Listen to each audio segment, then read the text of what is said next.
কখনো কখনো আমরা ভাবি যে কোনো ব্যক্তি যিনি ধর্মের পথে চলেছেন, যদি তার দ্বারা কোনো ভুল হয়ে থাকে তাহলে নিয়তি তাকে সেই মুহূর্তেই কঠোর শাস্তি দেন। কিন্তু সেই সব মানুষ যারা সংসারের সবথেকে বড় অধর্মী, বহু নিকৃষ্ট মানের কাজ করেন, তাদের নিয়তি অনেক সুযোগ দেন। তাদের নিয়তি এরকম কঠোর প্রহার করেন না। এই ভাবনা কখনো না কখনো মনে আসেই। ভেবে দেখুন কেন? আসলে জীবনকে বেশিরভাগ মানুষ একভাবেই দেখে থাকেন, বিভিন্ন স্তরে একে দেখা উচিত। এবার আপনি বলুন, এই সংসারে কোনো অধর্মী কখনো প্রেরণার উৎস হতে পারেন? কখনোই নয়। যে মানুষ নিজের আত্মাকে মলিন করে ফেলেছেন, তিনি এই সংসারকে কিভাবে প্রেরণা যোগাবেন? উনি নিজেই বুঝতে পারেন না কোনটা করা উচিত, ধর্ম কোনটা। তাই নিয়তি তাকে একটা সুযোগ দেন, এটা বোঝার সুযোগ দেন যে কোনটা উচিত, কোনটা ধর্ম। সুযোগ দেন নিজের বিবেক জাগিয়ে তোলার, তাকে সুযোগ দেন নিজের অন্তরাত্মার ডাক শোনার। যখন তাতেও কাজ হয় না, তখন নিয়তির কাছে একটাই পথ বাকি থাকে, আর তা হল মহাবিনাশ। মহাবিনাশ হয়তো দেরিতেই আসতে পারে, কিন্তু তা অবশ্যই আসবে। আর যখন মহাবিনাশ আসে, তখন মহাবিনাশের যন্ত্রণা সমগ্র মানব জীবনের যন্ত্রণার থেকে অনেক বেশি হয়। এই কথাটা সবসময় মনে রাখবেন। আর অন্যদিকে যে মানুষ ধর্মের পথে চলছেন, তার দ্বারা যদি কোনো ভুল হয়ে থাকে, তখন নিয়তি তার পরীক্ষা নেন।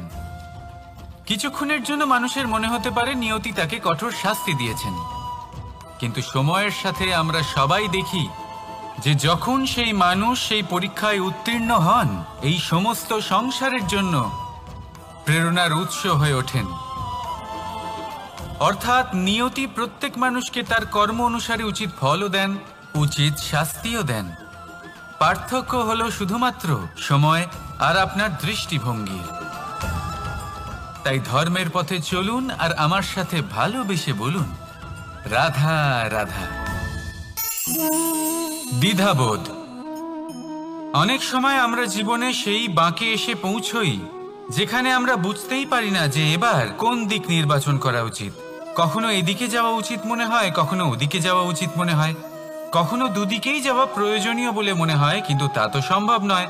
কখনো কখনো এটা মনে হয় যে এখানেই থেমে যাওয়া ভালো, কোথাও না যাওয়াই শ্রেয়। এবার একেই তো দ্বিধাবোধ বলে। সংসারে এমন কোনো দ্বিধা নেই যার সমাধান সম্ভব নয়। এই দ্বিধাবোধ স্বাভাবিক। আর আপনার এই দ্বিধাকে আমি একটু সরল করে দিই। দ্বিধাগ্রস্ত হয়ে নির্বাচন করলে তখন এটা মাথায় নিয়ে করবেন যে আপনার এই নির্বাচনের ফলে এই সংসারের ওপর, এই সমাজের ওপর কি প্রভাব পড়তে পারে। নিজের লাভ ক্ষতির বিষয়ে ভাবা ছেড়ে দিন আর কর্ম করুন সংসারের মঙ্গলের জন্য, আগামী প্রজন্মের মঙ্গলের জন্য। ভাবুন আপনার এই নির্বাচনের জন্য কিভাবে তাদের জীবনের উদ্ধার সম্ভব। কারণ এই ভাবনাই হলো উচিত ভাবনা। কারণ অনেক সময় ওষুধ একটু কড়া মনে হতেই পারে, কিন্তু এই ওষুধই তো রোগ মুক্তি ঘটায়। সেইভাবে আপনাকেও এই দ্বিধার মুহূর্তে কঠিন নির্বাচন করতে হতে পারে। এই কঠিন নির্বাচন জীবনে কঠিন পরিস্থিতিও আনতে পারে, কিন্তু যদি এই নির্বাচন ধর্মসঙ্গত হয়, যদি এর দ্বারা সংসারের মঙ্গল হয়, তাহলে এই নির্বাচনই হলো সঠিক নির্বাচন।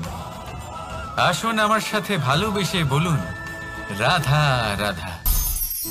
মানুষ নানান ধরনের বাসনা পোষণ করেন, তাদের নানান ইচ্ছে থাকে, অভিলাষা থাকে, নানান কামনা করতে থাকেন, স্বপ্ন দেখেন, প্রার্থনা করেন যেন তা সফল হয়, নিজের সম্পন্নতা কামনা করেন, আর শেষে নিরাশ হয়ে যান কারণ এসব কিছুই পান না।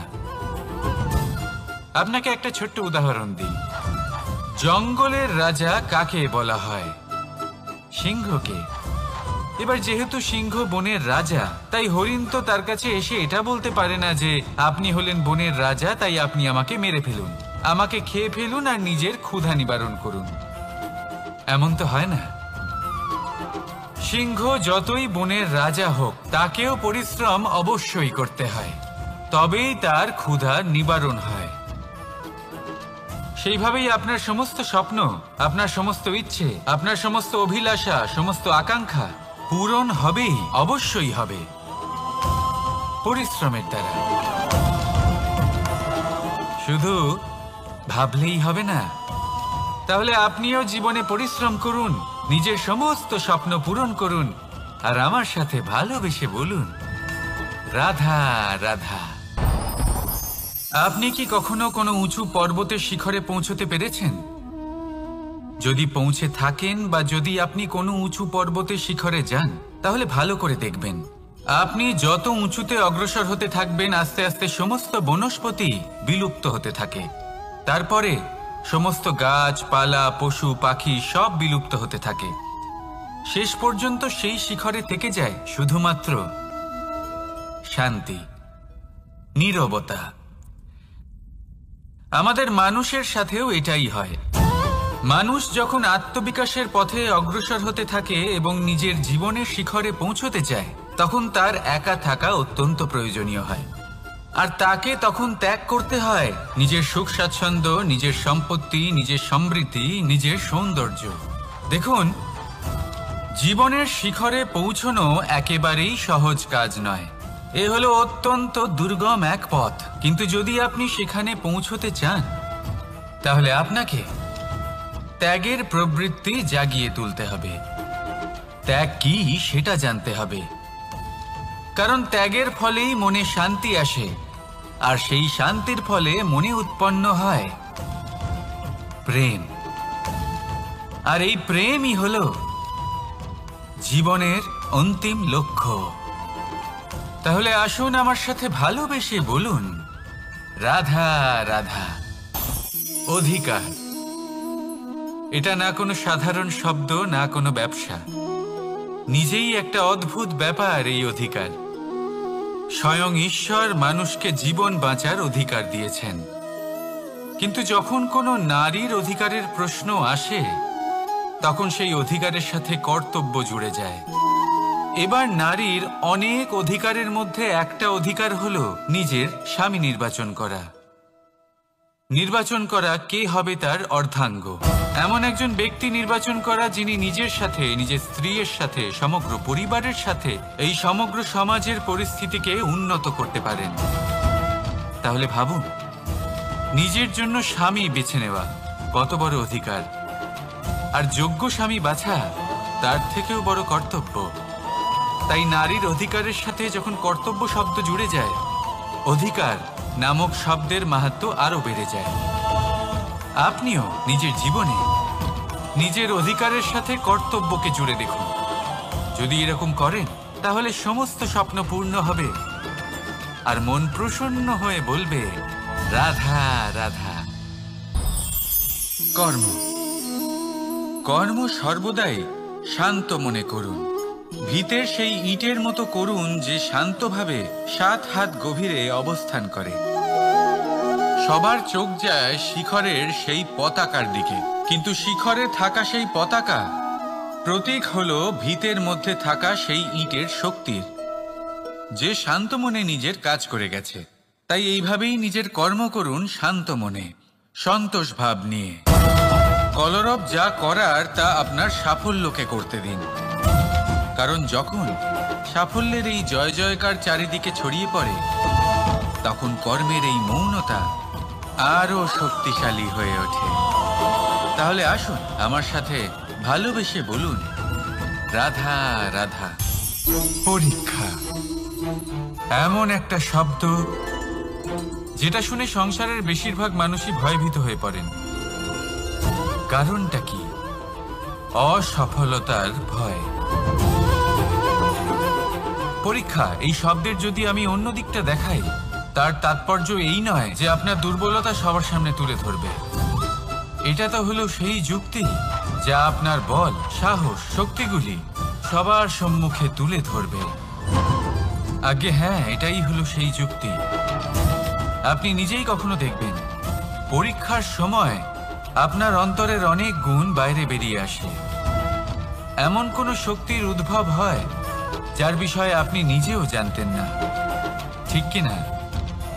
তাই এই পরীক্ষাকে কখনো ভয় পাবেন না। বিশ্বাসের সাথে নির্ভীক হয়ে এটার সম্মুখীন হন। দিনের শেষে এই পরীক্ষা শুধুই আপনাকে উজ্জ্বল করবে, আপনাকে আরো শ্রেষ্ঠ করে তুলবে। তাহলে আসুন আমার সাথে ভালোবেসে বলুন, রাধা রাধা। জলে জলকেলি করতে কে না ভালোবাসেন? আমাদের মধ্যে প্রত্যেক মানুষ চান কোথাও একটা সরোবরে, কোনো নদীতে, জলের মাঝে জলক্রীড়া করে আনন্দ উপভোগ করতে, তাই তো? এবার বলুন, আমাদের মধ্যে এমন কে কে আছেন যারা সাগরের ঢেউয়ের মধ্যে এক পাড় থেকে অন্য পাড়ে সাঁতার কেটে যাবার সাহস রাখেন? কে আছেন এমন? এবার এই কাজ তো হলো অত্যন্ত কঠিন। আমরা পাড় পছন্দ করি, জলকেলি করতে ভালোবাসি, কিন্তু পাড়ের কাছে, সমুদ্রের ঢেউয়ে নয়। কিন্তু একটা কথা মনে রাখবেন, যেই দিন এই পাড়ের কথা ভুলে গিয়ে আমরা সাগরের ঢেউয়ের সাথে লড়াই করার সাহস রাখব, সেই দিনই সাগরের ঢেউয়ের সাথে লড়াই করার শক্তিও আমরা পেয়ে যাব। পাড় আমাদের অত্যন্ত প্রিয়, আমাদের সুরক্ষিত রাখে, কিন্তু এটা আমাদের দুর্বল করে তোলে। তাই এই পাড়ের মায়া ত্যাগ করুন আর সাগরের ঢেউয়ের সাথে লড়াই করার সংকল্প নিন। নিজের প্রতি বিশ্বাস রাখুন, তারপর দেখুন কি হয়। সফলতার শিখরে আপনার এই জীবন পৌঁছবে আর ভালোবেসে বলবে, রাধা রাধা। মানুষ যখনই নিজের জীবনে নতুন কিছু করতে যায় তখন ভয়ভীত হয়ে থাকে, ভাবে যদি আমি অসফল হই তাহলে কি হবে, কে কি ভাববে, কেউ আমাকে দেখে হাসবে কিনা। যদি আমি আমার মতামত দিই তাহলে বলবো, এইসব পরীক্ষার সম্মুখীন হতে কখনো ভয় পাবেন না, কারণ যাই হোক না কেন পরিণাম দুটোই হতে পারে। একটা হয় আপনি জিতে যাবেন, দ্বিতীয় পরিণাম আপনি হেরে যাবেন। খুব সোজা। যদি জিততে পারেন আপনি সবাইকে নেতৃত্ব দিতে পারবেন, কিন্তু যদি আপনি হেরে যান তাহলে আপনার কাছে সেই অভিজ্ঞতা থাকবে যা দিয়ে আপনি আগামী প্রজন্মের পথপ্রদর্শক হবেন। এবার ভাবুন, এই অভিজ্ঞতা দ্বারা আপনি কাউকে সাহায্য করছেন যা দিয়ে সে নিজের স্বপ্ন পূরণ করতে পারবে। খুব পুণ্যের বিষয় এটা। একটা সহজ কথা জেনে রাখুন, জয় হোক বা পরাজয় দুটো একই দিকে নিয়ে যায়, আর সেটা হলো জয়ের দিকে। শুধু নিজের দৃষ্টিভঙ্গি শুভ করে তুলুন আর নিজের পরীক্ষাগুলিকে সীমিত করে তুলবেন না। নিজের এই সীমাগুলিকে আহ্বান জানান, নিজের ব্যক্তিত্বকে বিশাল করে তুলুন, শক্তিশালী করে তুলুন, আর আমার সাথে ভালোবেসে বলুন, রাধা রাধা। এই সম্পর্ক হলো গুরু এবং শিষ্যের। গুরু হলেন ধনুকের সেই প্রত্যাঞ্চার মতো যিনি নিজেকে পেছনে রেখে শিষ্যকে তার গন্তব্যের দিকে এগিয়ে দেন, তাকে নিজের লক্ষ্য ভেদ করতে দেন, আর সর্বদাই কঠোর হয়ে থাকেন যাতে শিষ্য কখনোই নিজের লক্ষ্যচ্যুত না হয়। ধন্য হলেন এমন গুরু যারা শিষ্যকে নিজের গন্তব্যে পৌঁছেও দেন এবং তার সব কৃতিত্ব তাকেই দেন, নিজের শিষ্যকে, নিজের বাণকে। তাহলে আপনারা চিরকাল এরকম গুরুকে মনে রাখবেন, সর্বদা তাদের সম্মান করবেন, সর্বদা তাদের ভালোবাসবেন, কখনো জীবনে পিছিয়ে পড়বেন না আপনি। আসুন আমার সাথে ভালোবেসে বলুন, রাধা রাধা। আপনি কখনো আতর মেখেছেন? একটা শ্রেষ্ঠ আতরের গুণ হলো ওকে মাখার পরে অনেক দিন পর্যন্ত তার সুবাস থেকে যায়। তারপরে আপনি বস্ত্র বদল করুন বা রেখে দিন, তার সুবাস থেকেই যায়। এবার ধরে নিন এই আতর হলো আপনার কর্ম, আর আপনার শরীর, আপনার বস্ত্র হলো আপনার জিহ্বা। যত শ্রেষ্ঠ আপনার কর্ম হবে তত বেশি এই সংসার আপনাকে জানবে। আপনার কর্ম যদি সর্বশ্রেষ্ঠ হয় তাহলে সারা জীবন মনে রাখবে, আর জীবনের পরেও আপনাকে ভুলবে না। এই কর্ম ধর্ম ভেবে পালন করবেন, কারণ এই চিন্তা ভাবনাই সত্য হয়ে সামনে আসে। সেই জন্য ভাবনাকে পুষ্ট করুন, যুক্তিবোধ শ্রেষ্ঠ করে তুলুন, সবকিছু নিজে থেকেই হয়ে যাবে। পথ আপনা থেকেই সামনে চলে আসবে, কর্ম নিজে থেকেই হতে থাকবে। শুধু কর্ম ধর্ম মনে করে পালন করতে থাকুন। আর আমার সাথে ভালোবেসে বলুন, রাধা রাধা। এই জীবন, এই জীবন দেখতে গেলে কিন্তু খুবই কঠিন। এই জীবন কি করি হে নারায়ণ, এটাকে একটু সহজ কি করে করে তোলা যায়, এই প্রশ্নই তো আসছে মনে। এর উত্তর স্বয়ং সেই মানুষের মধ্যেই লুকিয়ে, তার সিদ্ধান্তে, তার নির্বাচনের মধ্যে লুকিয়ে।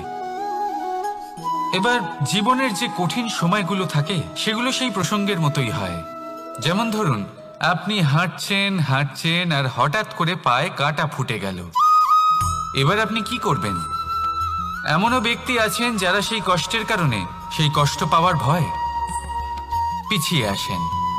এমনও কিছু ব্যক্তি থাকেন যারা সেই আঘাতে নিরাময় করার জন্য সময় নষ্ট করবেন, কতটা জানি না। এমনও কিছু ব্যক্তি থাকতে পারেন যিনি হয়তো সেই কাঁটাকে তুলে নিয়ে তার ব্যবহার গজালের মতো করবেন, তাকে দেওয়ালে পুঁতে একটা সুন্দর ছবি লাগাবেন, যাতে সেই দেওয়াল আরো সুন্দর দেখতে মনে হয়। এটাই জীবনের সাথেও হতে পারে। এবার দেখুন, জীবন হলো কঠিন নাকি অত্যন্ত কঠিন সেটা গুরুত্বপূর্ণ নয়, সেটাকে সরল করার জন্য আপনি কি করছেন সেটা গুরুত্বপূর্ণ। জেনে রাখুন, আমরা সবাই মরণশীল, আমাদের সবার মৃত্যু হবে, প্রত্যেককেই এক না একদিন অবশ্যই মরতে হবে। এবার যখন সেটা হতেই চলেছে, তাহলে ভয় কেন পাবো, চিন্তা কেন করব? দুশ্চিন্তা করলে কি এর সমাধান হয়ে যাবে? কখনোই নয়। যা প্রারব্ধ তা হবেই। তাই জীবন এই কিছুক্ষণ আপনাকে বাঁচার জন্য দিয়েছে, তা বাঁচতে শুরু করে দিন। জীবনে যা পরিস্থিতি আসুক তা ধন্যাত্মক দৃষ্টিভঙ্গি দিয়ে দেখা শুরু করুন। এটা যদি আপনি শিখে নিতে পারেন, তাহলে আপনার এই জীবন সুখ ও প্রসন্নতা দ্বারা ভরে উঠবে। আর এই প্রসন্নতাই আপনি বলবেন, রাধা রাধা। বৃষ্টির জল যখন মেঘের দ্বারা টিপ টিপ করে ঝরে পড়ে তখন কি ভালো লাগে, তাই না? শুধু যে এই আবহাওয়া ভালো করে তুলে তাই নয়, এই মাটিতে সমাহিত হয়ে একটা অত্যন্ত সুন্দর গন্ধ উৎপন্ন করে। এই লতা পাতা, এই বৃক্ষ এদের জীবন দান করে, এদের পুষ্ট করে তোলে, আর তার সাথে অনেক জীবের কল্যাণ করে। কিন্তু ভাবুন, যখন বজ্রপাত হয় তখন কি হয়? এই সমস্ত জলের ফোঁটা অনিয়ন্ত্রিত হয়ে যায়, একটা ভয়ানক বন্যার রূপ নিয়ে নেয়, যা শুধুমাত্র মহাবিনাশ করে। এর সারমর্ম কি? এর সারমর্ম হলো কর্ম করুন, কিন্তু তার নিয়ন্ত্রণ রেখে। যদি আপনি নিয়ন্ত্রণে না থাকেন, তাহলে আপনিও জীবনরূপী এই বর্ষার পরিবর্তে ভয়ানক বন্যার রূপ ধারণ করবেন। এবার বিকাশ ঘটাবেন নাকি বিনাশ, সিদ্ধান্ত হলো আপনার। যদি বিকাশ ঘটাতে চান, তাহলে নিজের কর্মের সাথে সাথে নিজের মনকেও নিয়ন্ত্রণ করতে শিখুন। এই মনকে সংযত করুন, একে নিয়ন্ত্রণে রাখুন, নিজের কর্মকে নিয়ন্ত্রণে রাখুন, ভারসাম্য বজায় রাখুন। আর আমার সাথে ভালোবেসে বলুন, রাধা রাধা। কখনো ঘোড়া আর তার ঘোড়সওয়ারিকে দেখেছেন? ঘোড়ার ডান এবং বাম দিকে যেন একটা পর্দা লাগানো থাকে। তার কারণ কি? যাতে ঘোড়া অন্য কোনো দিকে দেখতে না পায়, শুধুমাত্র সামনে দেখে আর সেই দিকেই এগোতে থাকে। বলতে গেলে এটা খুব সাধারণ ব্যাপার, কিন্তু এর পেছনে খুব বড় এক বিজ্ঞান লুকিয়ে রয়েছে।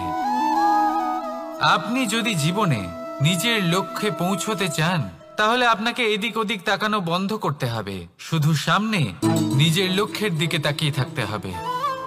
তখনই জীবনে সাফল্য লাভ করবেন।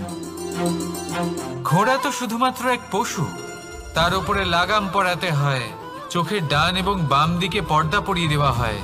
আপনি হলেন মানুষ, আপনাকে লাগাম কে পরাবে? কেউ না। এটা আপনাকে নিজেকেই করতে হবে। মনের গভীরে প্রবেশ করুন আর আবেগগুলিকে লাগাম পরান, তাদের নিয়ন্ত্রণ করতে শিখুন। আর নিজের দৃষ্টি সামনে, শুধু নিজের লক্ষ্যের দিকে। মনে রাখবেন, যদি আপনার দৃষ্টি শুধুমাত্র নিজের লক্ষ্যে থাকে, তাহলে লক্ষ্য ভেদ অবশ্যই করবেন। যদি একাগ্রতা এদিক ওদিক চলে যায়, তাহলে লক্ষ্য হারিয়ে যাবে। রাধা রাধা। যথা রাজা তথা প্রজা, যথা বীজ তথা বৃক্ষ, যথা ভূমি তথা অঙ্কুর। কি সুন্দর শব্দ এগুলি! আর যতটাই সুন্দর ততটাই গভীর হলো তার অর্থ। যেমন রাজা হবেন, প্রজা তেমনই হবেন। যেমন ভূমি হবে, অঙ্কুরও তেমনই হবে। কখনো গভীরে গিয়ে এই কথার অর্থ বোঝার চেষ্টা করেছেন আপনি? রাজা এই শব্দের মূল হলো রজ। রজ কথার অর্থ হলো মাটি। অর্থাৎ রাজা হলেন তিনি যিনি মাটির সাথে যুক্ত। রাজা হলেন তিনি যিনি প্রজাদের সম্মান করবেন, তাদের যত্ন নেবেন, তাদের চোখে জল দেখলেই চিন্তিত হয়ে উঠবেন, তাদের অশ্রু মোছার জন্য সমস্ত সম্ভাব্য চেষ্টা করবেন, তাদের সুখী রাখার জন্য সমস্ত চেষ্টা করবেন। রাজা এরকম হয়। এবার এই সমস্ত গুণ যদি একজন রাজার মধ্যে না থাকে, তাহলে প্রজার মধ্যে অসন্তোষ দেখা যায়। আর এই অসন্তোষ বিদ্রোহের রূপ নেয়। আর এই বিদ্রোহ যে কোনো রূপেই হলো বিনাশকারী। তাহলে রাজার উচিত প্রজাদের রক্ষা করা এবং প্রজাদেরও উচিত রাজার প্রতি বিশ্বাস রাখা, তার অনুকরণ করা। এই দুজন যখন এক হবেন, তখনই শাসন স্থির হবে, তখনই এই দেশ নিয়ন্ত্রণে থাকবে। যদি দুজনের মধ্যে কোনো একজন নিয়ন্ত্রণ হারান, তখন মহা বিনাশ অবশ্যই হবে। তাহলে রাজা নিজের কর্ম করবেন আর প্রজা নিজের ধর্ম পালন করবেন, আর আমার সাথে ভালোবেসে বলবেন রাধা রাধা। এই বৃক্ষ দেখতে পাচ্ছেন, বটবৃক্ষ। এই সংসারের সব থেকে বড় বৃক্ষের মধ্যে অন্যতম। কি না করে এই বৃক্ষ! অনেক বছর ধরে বেঁচে থাকে এই বৃক্ষ। এই বৃক্ষ সর্বদাই বাড়তে থাকে। কত পশু পাখিদের এই বৃক্ষ আশ্রয় প্রদান করে। পথ চলতি পথচারীদের এই বৃক্ষ ছায়া প্রদান করে, আশ্রয় প্রদান করে, বিশ্রাম করার জায়গা দেয়, শীতল ছায়া দেয়। বটবৃক্ষ সংসারের সব থেকে বড় বৃক্ষদের মধ্যে একটা বৃক্ষ। এই বৃক্ষের বীজ সর্ষে দানার থেকেও ছোট হয়, কিন্তু তা মাটির মধ্যে সমাহিত হয়ে যায়, নিজের খোলসকে ভেঙে প্রথমবার অঙ্কুরিত হয়। আর তারপরে আস্তে আস্তে আস্তে একটা ছোট্ট বীজ একটা বিশাল বটবৃক্ষে পরিণত হয়। জীবনে যদি সাফল্য পেতে চান, তাহলে এইভাবেই এগোতে হবে।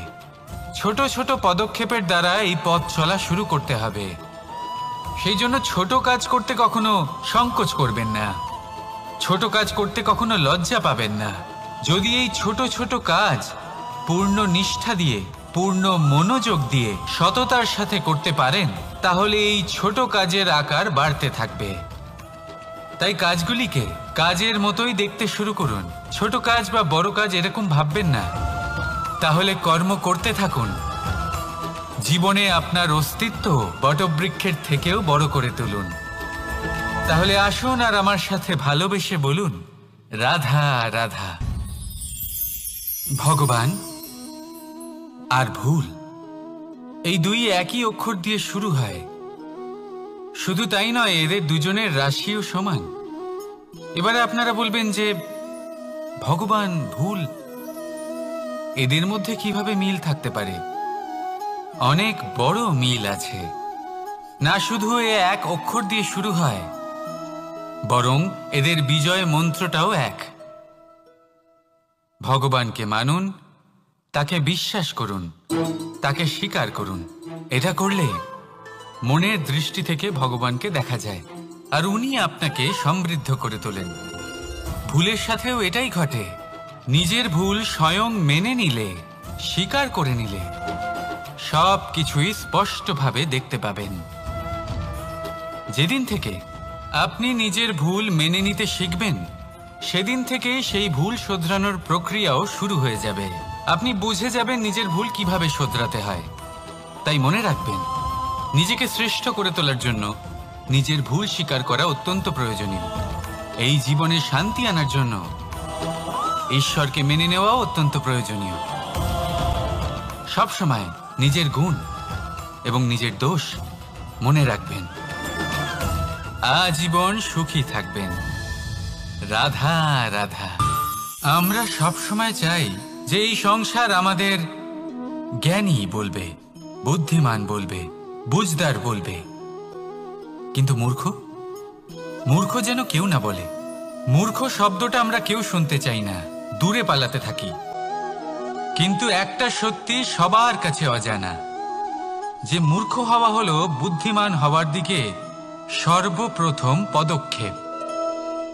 আপনি যত খুশি দিগ্গজ জ্ঞানী মানুষদের সাথে আলাপ করুন, যত ইচ্ছে কথা বলুন, যতই জ্ঞানের কথা আলোচনা করুন, অভিজ্ঞতা মূর্খ হবার পরেই পাওয়া যায়, তাই নয় কি?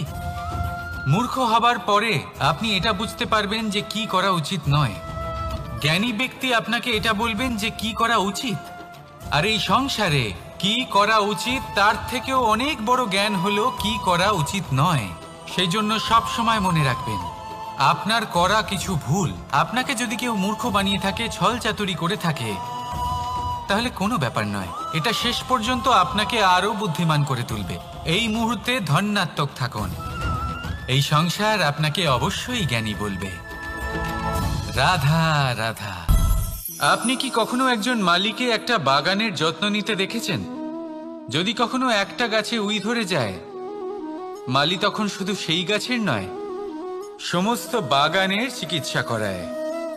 আপনারা হয়তো বলবেন, এ কেমন মূর্খতা, যখন উই একটা গাছে লেগেছে সমস্ত বাগানের চিকিৎসা কেন করাতে হবে? এ তো অযথা পরিশ্রম করা। কিন্তু মালি খুব ভালো করে জানে যে উই হয়তো একটা গাছে লেগেছে, কিন্তু তা সমস্ত বাগানকে নাশ করে দিতে পারে।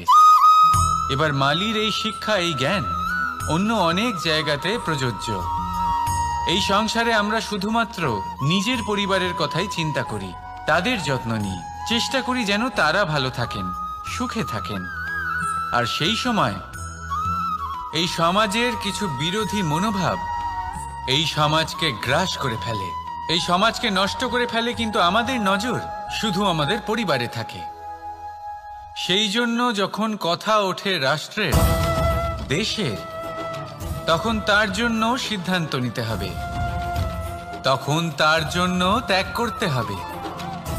আর মনে রাখবেন, যে সমস্যায় আসুক তার সমাধান পূর্ণরূপে বাঞ্ছনীয়। এই সংসারে প্রত্যেক ব্যক্তি যদি নিজের পরিবারেরও খেয়াল রাখেন এবং সমাজেরও খেয়াল রাখেন এবং সঠিকভাবে এই দেশেরও খেয়াল রাখেন, তবেই এই দেশ সম্পন্ন হতে পারবে। তাহলে আপনিও সেই প্রয়াস করুন আর আমার সাথে ভালোবেসে বলুন, রাধা রাধা। কথায় বলা হয়, জীবনে ভালোবাসাই হলো সুখের মূল। এটা সত্য। এবার প্রশ্ন হলো এটাই যে এই ভালোবাসা কার সাথে করা উচিত। যদি আপনি কিছুক্ষণের জন্য সুখ পেতে চান, তাহলে ভালোবাসুন নিজের রুচি মতো। যদি আপনি কিছুদিনের জন্য সুখ পেতে চান, ভালোবাসুন নিজের বন্ধুদের। যদি আপনি কয়েক মাসের জন্য, কয়েক বছর বা অনেক বছরের জন্য সুখী হতে চান, তাহলে ভালোবাসুন নিজের পরিবারকে, মাতা পিতা, নিজের সন্তান, স্বামী স্ত্রী, নিজের আত্মীয়দের। কিন্তু যদি আপনি চিরকালের জন্য সুখী হতে চান, তাহলে ভালোবাসতে হবে শুধু নিজের কর্মগুলিকে। কারণ সম্পর্ক যেমনই হোক না কেন, কখনো না কখনো ভেঙে যাবেই। এই সংসার হলো এমনই যে যাদের সঙ্গ আমরা পাই, তাদের সঙ্গ একদিন ত্যাগ করতে হয়। শুধু কর্মই হলো এমন এক সঙ্গ যা কখনো আপনাকে ত্যাগ করবে না। আপনার মৃত্যুর পরেও এই কর্ম আপনাকে বাঁচিয়ে রাখবে। তাই সবসময় মনে রাখবেন, এই কর্ম ধর্ম মনে করে পালন করা উচিত। জীবনের শেষ মুহূর্ত পর্যন্ত কর্মকে ভালোবাসুন, জীবনের শেষ মুহূর্ত পর্যন্ত সুখে থাকবেন। আর আমি তো সবসময় বলি, শুধু কর্ম করতে থাকো, ফলের চিন্তা করো না। তাহলে আসুন আর আমার সাথে ভালোবেসে বলুন, রাধা রাধা। কখনো কখনো আমরা ভাবি যে কোনো ব্যক্তি যিনি ধর্মের পথে চলেছেন, যদি তার দ্বারা কোনো ভুল হয়ে থাকে, তাহলে নিয়তি তাকে সেই মুহূর্তেই কঠোর শাস্তি দেন। কিন্তু সেই সব মানুষ যারা সংসারের সবথেকে বড় অধর্মী, বহু নিকৃষ্ট মানের কাজ করেন, তাদের নিয়তি অনেক সুযোগ দেন। তাদের নিয়তি এরকম কঠোর প্রহার করেন না। এই ভাবনা কখনো না কখনো মনে আসেই। ভেবে দেখুন কেন? আসলে জীবনকে বেশিরভাগ মানুষ একভাবেই দেখে থাকেন, বিভিন্ন স্তরে একে দেখা উচিত। এবার আপনি বলুন, এই সংসারে কোনো অধর্মী কখনো প্রেরণার উৎস হতে পারেন? কখনোই নয়। যে মানুষ নিজের আত্মাকে মলিন করে ফেলেছেন, তিনি এই সংসারকে কিভাবে প্রেরণা যোগাবেন? উনি নিজেই বুঝতে পারেন না কোনটা করা উচিত, ধর্ম কোনটা। তাই নিয়তি তাকে একটা সুযোগ দেন, এটা বোঝার সুযোগ দেন যে কোনটা উচিত, কোনটা ধর্ম। সুযোগ দেন নিজের বিবেক জাগিয়ে তোলার, তাকে সুযোগ দেন নিজের অন্তরাত্মার ডাক শোনার। যখন তাতেও কাজ হয় না, তখন নিয়তির কাছে একটাই পথ বাকি থাকে, আর তা হল মহাবিনাশ। মহাবিনাশ হয়তো দেরিতেই আসতে পারে, কিন্তু তা অবশ্যই আসবে। আর যখন মহাবিনাশ আসে, তখন মহাবিনাশের যন্ত্রণা সমগ্র মানব জীবনের যন্ত্রণার থেকে অনেক বেশি হয়। এই কথাটা সবসময় মনে রাখবেন। আর অন্যদিকে যে মানুষ ধর্মের পথে চলছেন, তার দ্বারা যদি কোনো ভুল হয়ে থাকে, তখন নিয়তি তার পরীক্ষা নেন। কিছুক্ষণের জন্য মানুষের মনে হতে পারে নিয়তি তাকে কঠোর শাস্তি দিয়েছেন, কিন্তু সময়ের সাথে আমরা সবাই দেখি যে যখন সেই মানুষ সেই পরীক্ষায় উত্তীর্ণ হন, এই সমস্ত সংসারের জন্য প্রেরণার উৎস হয়ে ওঠেন। অর্থাৎ নিয়তি প্রত্যেক মানুষকে তার কর্ম অনুসারে উচিত ফলও দেন, উচিত শাস্তিও দেন। পার্থক্য হলো শুধুমাত্র সময় আর আপনার দৃষ্টিভঙ্গির। তাই ধর্মের পথে চলুন আর আমার সাথে ভালোবেসে বলুন, রাধা রাধা। দ্বিধাবোধ। অনেক সময় আমরা জীবনে সেই বাঁকে এসে পৌঁছই যেখানে আমরা বুঝতেই পারি না যে এবার কোন দিক নির্বাচন করা উচিত। কখনো এদিকে যাওয়া উচিত মনে হয়, কখনো ওদিকে যাওয়া উচিত মনে হয়, কখনো দুদিকেই যাওয়া প্রয়োজনীয় বলে মনে হয়, কিন্তু তা তো সম্ভব নয়। কখনো কখনো এটা মনে হয় যে এখানেই থেমে যাওয়া ভালো, কোথাও না যাওয়াই শ্রেয়। এবার একেই তো দ্বিধাবোধ বলে। সংসারে এমন কোনো দ্বিধা নেই যার সমাধান সম্ভব নয়। এই দ্বিধাবোধ স্বাভাবিক। আর আপনার এই দ্বিধাকে আমি একটু সরল করে দিই। দ্বিধাগ্রস্ত হয়ে নির্বাচন করলে তখন এটা মাথায় নিয়ে করবেন যে আপনার এই নির্বাচনের ফলে এই সংসারের ওপর, এই সমাজের ওপর কি প্রভাব পড়তে পারে। নিজের লাভ ক্ষতির বিষয়ে ভাবা ছেড়ে দিন আর কর্ম করুন সংসারের মঙ্গলের জন্য, আগামী প্রজন্মের মঙ্গলের জন্য। ভাবুন আপনার এই নির্বাচনের জন্য কিভাবে তাদের জীবনের উদ্ধার সম্ভব। কারণ এই ভাবনাই হলো উচিত ভাবনা। কারণ অনেক সময় ওষুধ একটু কড়া মনে হতেই পারে, কিন্তু এই ওষুধই তো রোগ মুক্তি ঘটায়। সেইভাবে আপনাকেও এই দ্বিধার মুহূর্তে কঠিন নির্বাচন করতে হতে পারে। এই কঠিন নির্বাচন জীবনে কঠিন পরিস্থিতিও আনতে পারে, কিন্তু যদি এই নির্বাচন ধর্মসঙ্গত হয়, যদি এর দ্বারা সংসারের মঙ্গল হয়, তাহলে এই নির্বাচনই হলো সঠিক নির্বাচন। আসুন আমার সাথে ভালোবেসে বলুন, রাধা রাধা। মানুষ নানান ধরনের বাসনা পোষণ করেন, তাদের নানান ইচ্ছে থাকে, অভিলাষা থাকে, নানান কামনা করতে থাকেন, স্বপ্ন দেখেন, প্রার্থনা করেন যেন তা সফল হয়, নিজের সম্পন্নতা কামনা করেন, আর শেষে নিরাশ হয়ে যান কারণ এসব কিছুই পান না। আপনাকে একটা ছোট্ট উদাহরণ দিই। জঙ্গলের রাজা কাকে বলা হয়? সিংহকে। এবার যেহেতু সিংহ বনের রাজা, তাই হরিণ তো তার কাছে এসে এটা বলতে পারে না যে আপনি হলেন বনের রাজা, তাই আপনি আমাকে মেরে ফেলুন, আমাকে খেয়ে ফেলুন আর নিজের ক্ষুধা নিবারণ করুন। এমন তো হয় না।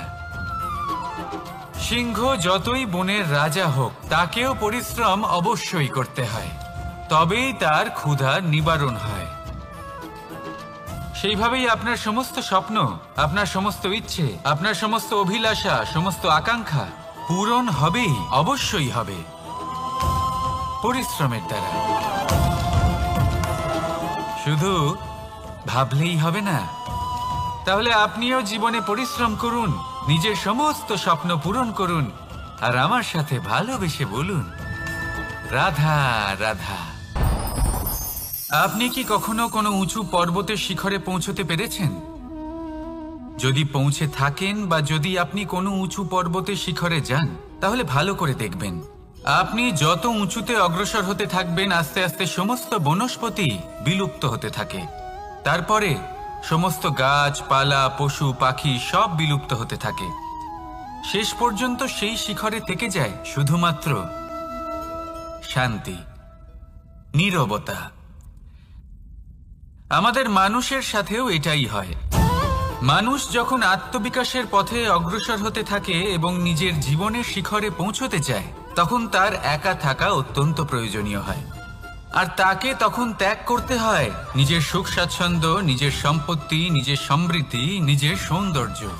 দেখুন, জীবনের শিখরে পৌঁছনো একেবারেই সহজ কাজ নয়। এ হলো অত্যন্ত দুর্গম এক পথ। কিন্তু যদি আপনি সেখানে পৌঁছতে চান, তাহলে আপনাকে ত্যাগের প্রবৃত্তি জাগিয়ে তুলতে হবে। ত্যাগ কি সেটা জানতে হবে, কারণ ত্যাগের ফলেই মনে শান্তি আসে, আর সেই শান্তির ফলে মনে উৎপন্ন হয় প্রেম। আর এই প্রেমই হলো জীবনের অন্তিম লক্ষ্য। তাহলে আসুন আমার সাথে ভালোবেসে বলুন, রাধা রাধা।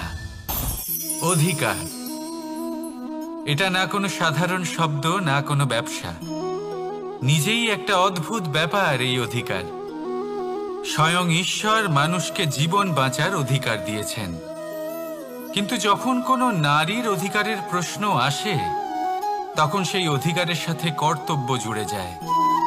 এবার নারীর অনেক অধিকারের মধ্যে একটা অধিকার হলো নিজের স্বামী নির্বাচন করা।